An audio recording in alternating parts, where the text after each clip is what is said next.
Hello everyone, it's the Canadian Wi-Fi here, and welcome to Week 5 against GB Miracle, also known as Mike. This is going to be Week 5 of CCL. This is actually going to be a post-narration, unlike all my other ones so far, which have been lives, which very well may mean this is the first CCL match that you're watching, because, to be honest, I know a lot of people don't enjoy watching 30-minute live videos every week, or, in general, just a 30-minute one-battle kind of shebang.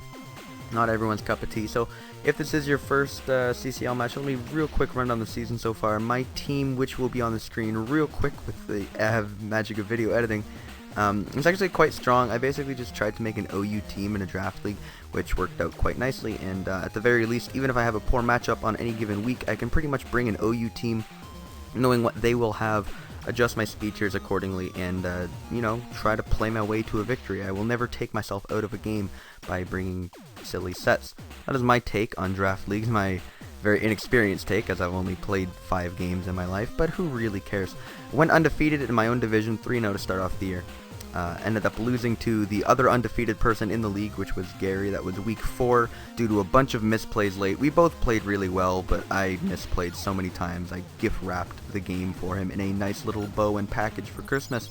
And this is going to be week 5. This is against GB Miracle. He ended up taking over for Nick after week 1 as Nick had to leave the league. He got handed a beautiful hyper offense team with Dio Sharp, Magnezone, and Mega Pinsir. Ended up changing up Mega Pinsir for Megazard X, and ended up trading Bisharp for Lucario. He's still a very threatening team. Megachar X is something I did not prepare for, because in team building and drafting, it was not actually part of the league, so that was something I really was scared of going into this week. I ended up bringing Habanberry, SD, Chomp. Chomp also has my rocks. Other than that, it is just Bold Clefable. I needed to switch into Kyurem Black, big fat threat, so Clefable does that quite nicely most of the time. Has T-Wave, Calm Mind, Moonblast, etc. Outside of that, I'm pretty sure everything else is just standard. It's just Taunt, SD, Talonflame, I believe. Taunt because I wanted something to at least shut down his Deoxys-D, which is why I'm going to lead with Talonflame eventually once this game gets started here. In an attempt to shut down his Deoxys-D on the first turn and prevent him from setting up hazards. Outside of that, just standard Mega Manectric, standard Lando T, and the Latios is a defensive set with max speed, max HP, mono attacking Psychic with Defog and Roost. And the last move, instead of going with Draco Meteor, I decided to throw Calm Mind in there just for the hell of it. So we're going to see how that ends up turning out for me later on in this game. Leading off here, he's going to lead off with Kyurem, which is going to force me out into Clefable because I don't really want to lose my Talonflame turn 1 to a Fusion Bolt, as he's going to make a very nice double and go right into Deoxys. So he basically ends up getting Deoxys in turn 2 instead of turn 1, and the thing that I wanted in against Deoxys is not in. Very nice play turn 1 by him. I'm going to just T-Wave, you know, throw out some Yellow Magic. And unfortunately, Latios, which was going to be a pretty big member in this game, if you take a look at his team, with Calm Mind, doesn't really have much for it. It's already going to get knocked off, and then on turn 4, it's rather weak. And I'm going to be pretty much forced to Roost here. Luckily for me, he decides to stay in and go for another knockoff.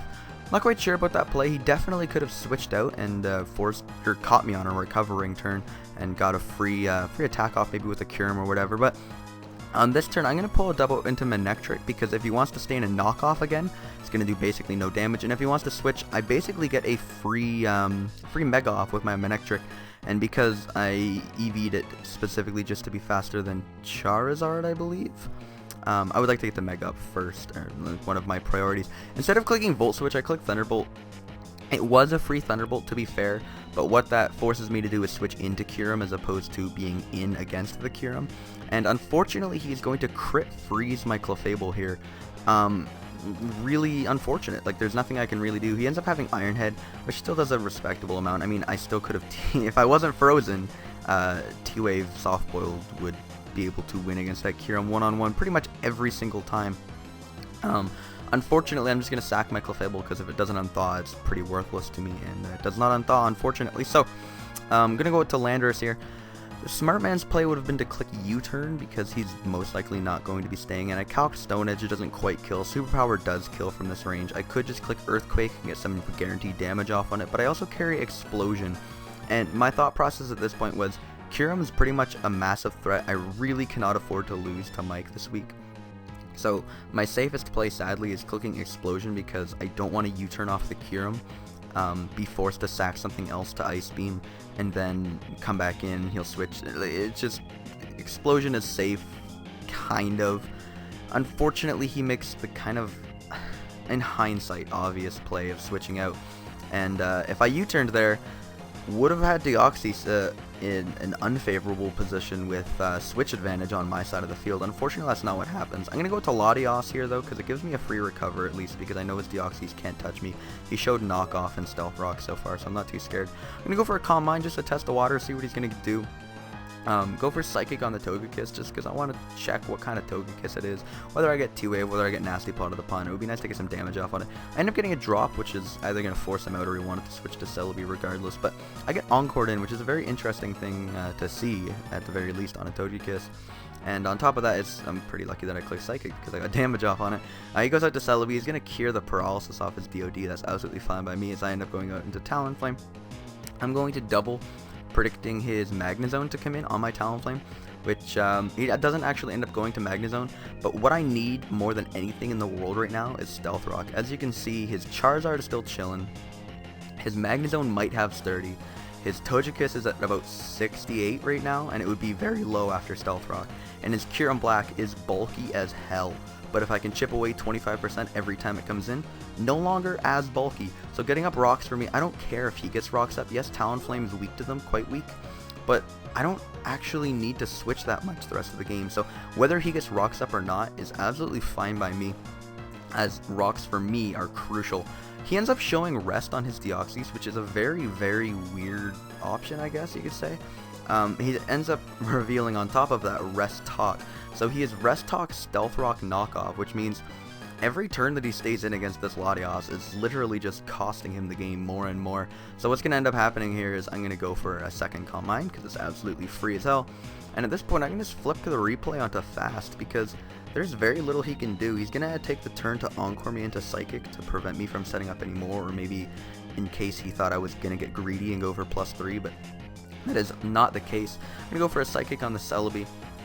He's going to end up baton passing. Not quite sure about that play, although he couldn't really touch me anyway. I think his best play on that turn would have been going into Kyurem Black and trying to hit me up with a Dragon Claw. Not quite sure if he would have lived a +2 Psychic after rocks, but it would have at least forced me into a play, maybe sacking my Garchomp to get rough skin damage or something. But at this point, he sees his Magnezone cannot touch me whatsoever. I'm going to continue going for Calm Minds. At this point, I notice, I do a quick calc and I see that Celebi would die, considering it did 37 last time, but I forgot about leftovers, so a little unfortunate, get the draw, meaningless draw. But I'm running out of Psychics at this point, which is actually really scary. I think I'm down to about 5 Psychics left at this point. Obviously, it's enough to defeat what he has left, as long as I set up a little bit more. So I'm going to go for a Calm Mind on the Sleeping Deoxys, knowing it can't touch me. He ends up miscounting sleep turns, which at this point doesn't change a damn thing. One thing that I do get that quite helps me out here is a special defense drop on the Deoxys, which allows me to kill him on the second turn. If I weren't to get that, I would have to Calm Mind a few more times and risk crits, etc. But because it allowed me to get up, I didn't need to Calm Mind again because I believe this Psychic that I went for on the Charizard X there on the last turn was my last Psychic, which means if I were to run out of Psychics and the Charizard were to still be alive, I would have to switch. I still think I could have won because I had Intimidate on my Nectric and Habanberry on my Garchomp, which I could have killed with Earthquake from 100%. But yeah, it was a very interesting game. Like I said, I could have won 5-0 instead of 4-0, which is important in League just because of differential. If I didn't click Explosion on Landorus, it was a very silly play by me. But at the time, I was kind of flustered. I really didn't want to lose, and I figured with Clefable out of commission, I didn't really have a chance if I didn't try to boom on the Kyurem Black. Luckily, Latios, with literally my reasoning behind running the set that I did, I explained to Gumi after the game, was I have Psychic because I wanted to try to run the defensive set I saw in a Pokemon video once, which was max HP, max speed, Psychic, Defog, Roost, and T-Wave, I believe. And instead of T-Wave, I'm like, well, I already have T-Wave on Clefable, and T-Wave support isn't going to be that crucial for me. Hell, let's just throw on Calm Mind and see how far we can go with that. Another win condition can never hurt. And would you look at that, the win condition did not hurt. The win condition, in fact, won me the game. Latios coming into this week 1, 2, 3, and 4. I brought it all 4 weeks, and every week it has either just died or has just clicked Healing Wish. It's not actually gotten a kill. and in this week it's brought its differential from 0-4 up to 6-4. It literally 6-0'd GB Miracle straight up. I hope you guys enjoyed this one. A little bit shorter, like I said, probably more people will be able to watch it. I don't know if you are more interested in post-coms. I am able to slow down the replay and explain thought processes when need be. Lives are quite bulky and long, and I'm not a fan of editing them, but I mean, they're easier to do, I suppose, because I don't have to do a post-narration afterwards. Let me know what you think. I'll be sure to cater to the majority, and check out the other weeks if you haven't yet and you're somewhat interested in this format, and I hope to see you guys in week 6 as we take on Ethan, or the Miami Rotom Heat. He is 2-3, I believe, so should be an interesting matchup. Anyway, I hope to see you guys then. Bye!